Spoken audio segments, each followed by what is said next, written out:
namasté, namasté.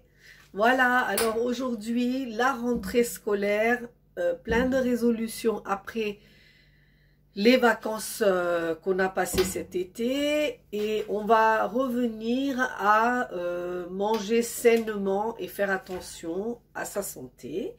Donc, je vais commencer là par une série de 4 recettes qui vont constituer un thali végétarien. Qu'est-ce que c'est un thali? C'est une assiette avec plusieurs choses dedans, et en Inde, souvent, on mange des thalis. Donc, ça constitue un repas complet avec féculents, légumes, légumineux, produits laitiers, plein de choses différentes. Et donc, je vais commencer aujourd'hui par le pain. Donc, je vais faire avec vous un paratha à l'ail, au piment et à la coriandre. Donc, très, très facile, délicieux, moelleux et super bon.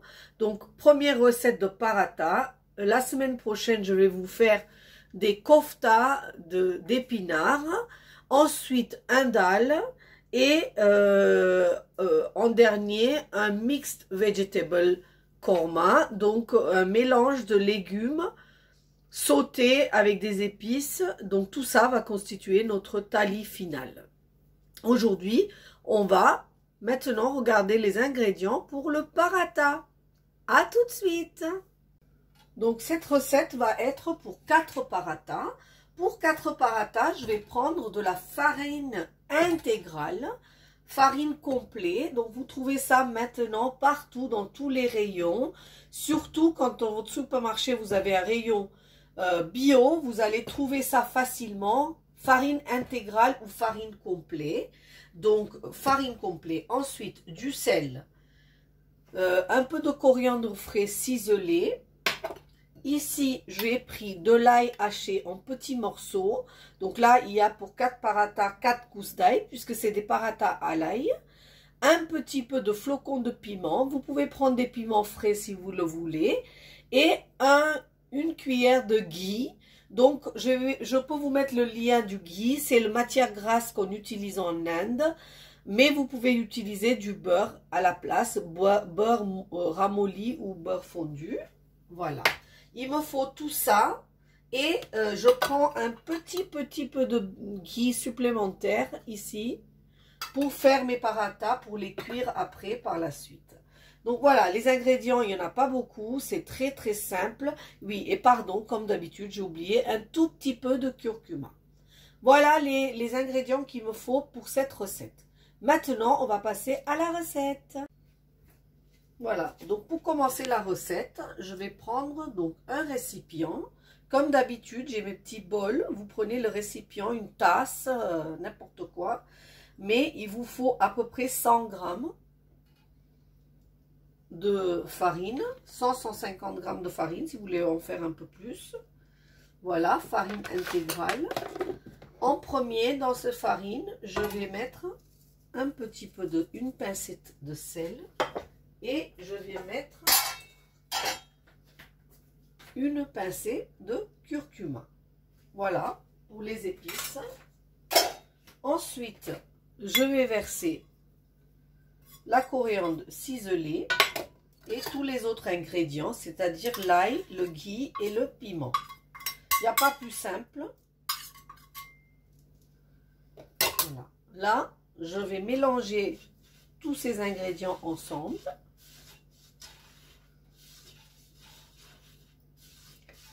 Et une fois que j'ai fait ça, voilà, les ingrédients secs sont mélangés. Je vais prendre de l'eau de robinet, ni froid ni chaud, normal, l'eau de robinet. Et je vais verser cette eau par toute petite quantité pour travailler ma pâte, pour pas trop la mouiller au départ.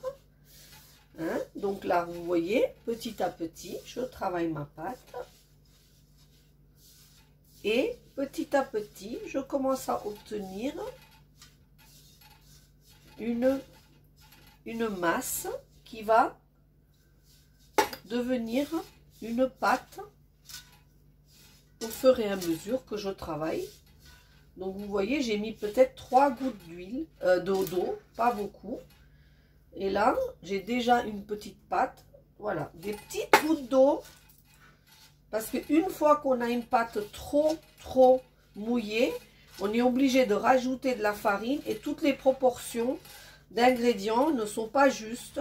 Soit on n'a pas assez de sel, soit on a trop de ci, trop de ça.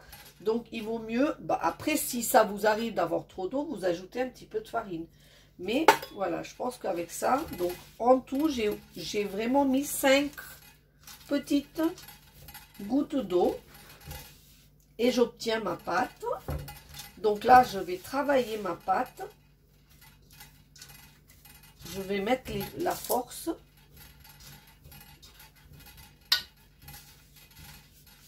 Comment je sais que ma pâte elle est prête? Quand ma gamelle a plus rien dessus, puisque la pâte, elle a tout pris. Voilà. Donc quand la pâte, elle est à peu près comme ceci, on la laisse un petit peu reposer. Et on va la pétrir après un peu plus tout à l'heure.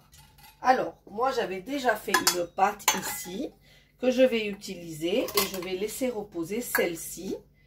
Et je vous retrouve pour la suite de la recette. Voilà, donc ici j'ai ma pâte qui s'est beaucoup assouplie puisque je l'ai laissée un petit peu se reposer. Donc là, je la repétris un petit peu pour obtenir vraiment quelque chose de très lisse. Ici à côté, j'ai fait chauffer une poêle donc appropriée à ce que je puisse faire. Donc vous voyez, je vais diviser ma pâte en 4 boules pour faire 4 paratas. Regardez. Ici, je prends un récipient avec un peu de farine pour pouvoir dérouler mes paratas. 2,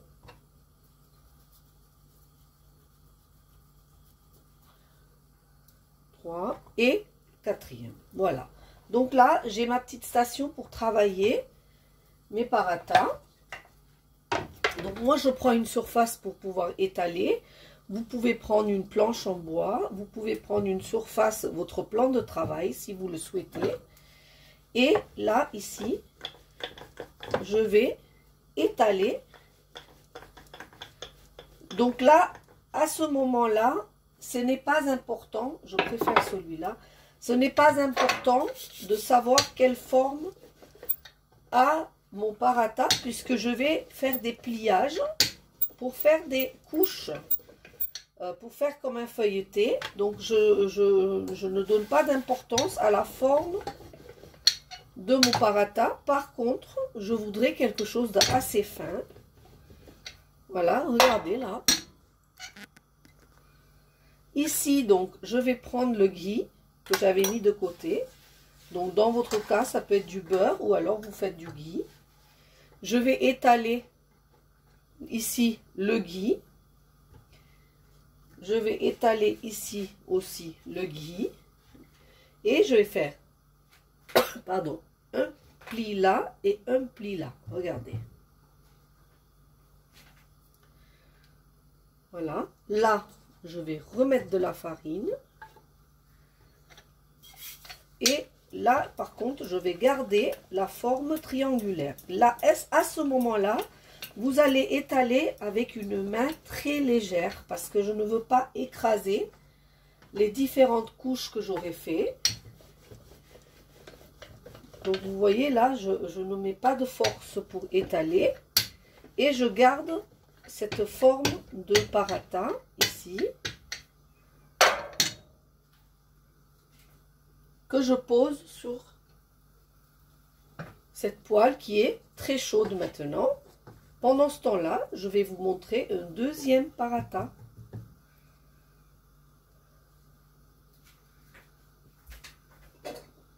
Voilà, je garde toujours une surface dégagée pour pouvoir travailler. Donc, vu que je ne vais pas faire 4 paratas pour vous montrer, je vais vous en faire que 2. J'ai enlevé les autres. Voilà, ici. Donc, de nouveau, j'étale. Alors ici, n'oubliez pas de regarder votre parata. Vous voyez apparaître quelques petites boursouflure ici. Hein. Là, à ce moment-là, vous allez le tourner, vous voyez là. Et de ce côté, vous allez mettre... Alors oui, les parathas, c'est quelque chose de riche. Quand vous allez au restaurant indien, vous mangez des naans. Les naans ont beaucoup de beurre et de ghee dedans. Donc, si vous voulez quelque chose de festif et moelleux, vous êtes obligé de céder. Et vous voyez là, je vais laisser cuire ce paratha en baissant le feu.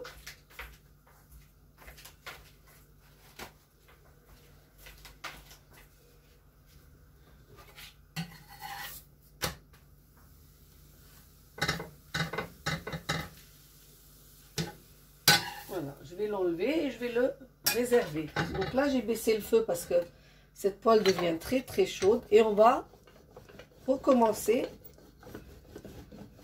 à faire notre deuxième paratha. Donc, qu'est-ce que je fais? Allez, de nouveau, je mets du ghee.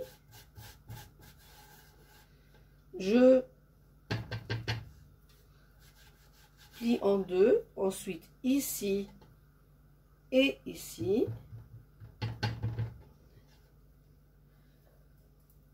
Là, je trempe dans ma farine et j'étale. Donc, je vous ai dit avec une main. Donc, nous, on a tellement l'habitude qu'on fait tourner. Mais vous faites, vous étalez tranquillement. Voilà, vous voyez que nous, on a l'habitude. Donc, on fait tourner le paratha. Regardez, il tourne tout seul.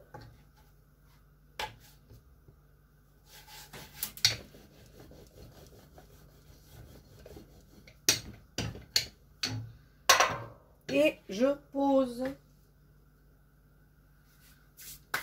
Voilà. Alors, je laisse cuire mon paratha.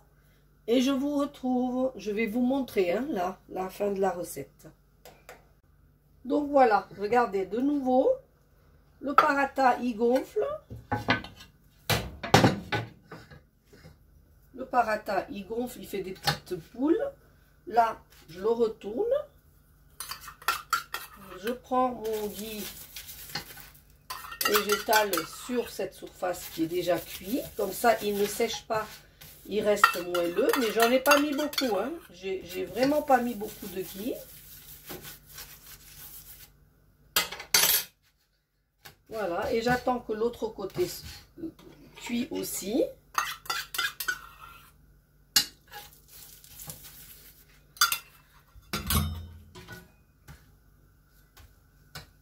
Voilà, et vous voyez ici,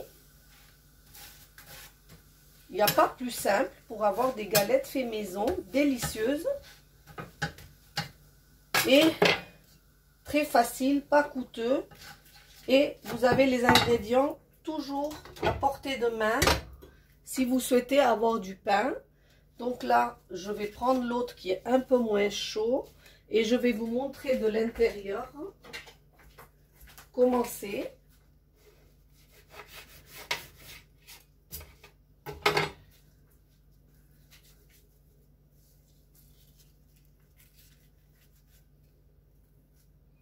Voilà, vous avez des couches avec coriandre, ail et piment à l'intérieur. C'est un pain délicieux que vous pouvez manger avec plein de choses.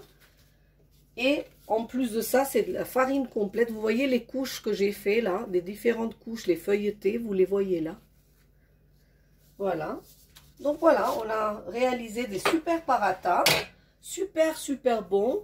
Vous pouvez remplacer, vous pouvez aussi au moment du pliage mettre à l'intérieur un peu de fromage. Au moment où vous faites la première rond et que je mets du ghee, vous pouvez mettre du fromage là, fromage râpé ou vache qui rit, le fromage de votre choix. Et là, vous faites le pliage pour faire un triangle et vous étalez et vous aurez du fromage à l'intérieur. Voilà, donc j'espère que vous avez aimé cette recette. Je vous retrouve à tout de suite pour la fin. Prêt à être dégusté, mes parathas délicieuses.